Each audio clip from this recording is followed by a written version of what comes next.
छत्तीसगढ़ कर्मचारी अधिकारी फेडरेशन राजनांदगांव के जिला संयोजक डॉक्टर के.एल. टांडेकर ने अपनी मांग रखी। छत्तीसगढ़ के शासकीय सेवकों को केंद्र के समान देय तिथि से महंगाई भत्ता 2/7वें वेतनमान के अनुसार गृह भाड़ा भत्ता अविलंब देने से नाराज है। यह धरना प्रदर्शन 25 जुलाई से 29 जुलाई किया गया। संगठन का कहना है कि राज्य सरकार यदि हमारी मांग पूरी नहीं की तो हम आगे की रणनीति पर विचार कर अनिश्चितकालीन आंदोलन किया जाएगा, जिसकी समस्त जवाबदारी शासन प्रशासन की होगी। धरना प्रदर्शन में जिला महासचिव सतीश व्यवहारे, जिला संरक्षण एस.के. ओझा, जिला संगठन सचिव विनोद यादव प्रमुख रूप से उपस्थित रहे। राजनांदगांव से पी राघव की रिपोर्ट।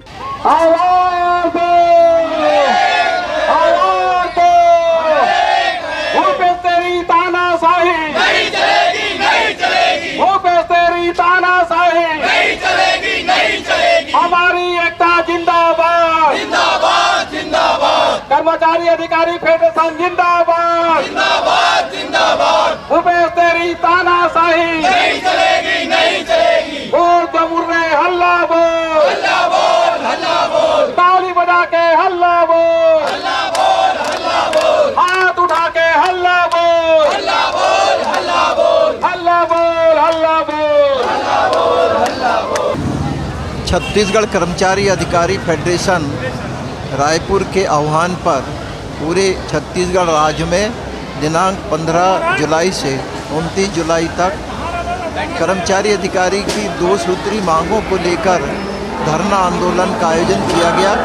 कर्मचारियों की मांग है कि केंद्र के समान 34% महंगाई भत्ता एवं 7वें वेतनमान के अनुसार गृह भाड़ा भत्ता तत्काल कर्मचारी को प्रदान किया जाए। आज छत्तीसगढ़ सरकार से 22% हमें महंगाई भत्ता दे रही है, हमें 34% तत्काल दिया जाए। इस मांग को लेकर पूरे ब्लॉक तहसील स्तर पर भी धरना हुआ। आज 29 जुलाई को बहुत बड़ी संख्या में पूरे ज़िले के लगभग 10,000 अधिकारी कर्मचारियों ने रैली निकालकर अपना विरोध व्यक्त किया और शासन से मांग की है कि हमारे दोनों महत्वपूर्ण मांगों को शीघ्र पूरा किया जाए। सर, आगे की क्या रणनीति होगी मांगे पूरी नहीं होने? आज धरना आंदोलन और रैली का आयोजन था। आगे की रणनीति प्रदेश स्तर पर फेडरेशन से जो भी निर्देश आएगा उसी के तहत अगली रणनीति अपनाई जाएगी।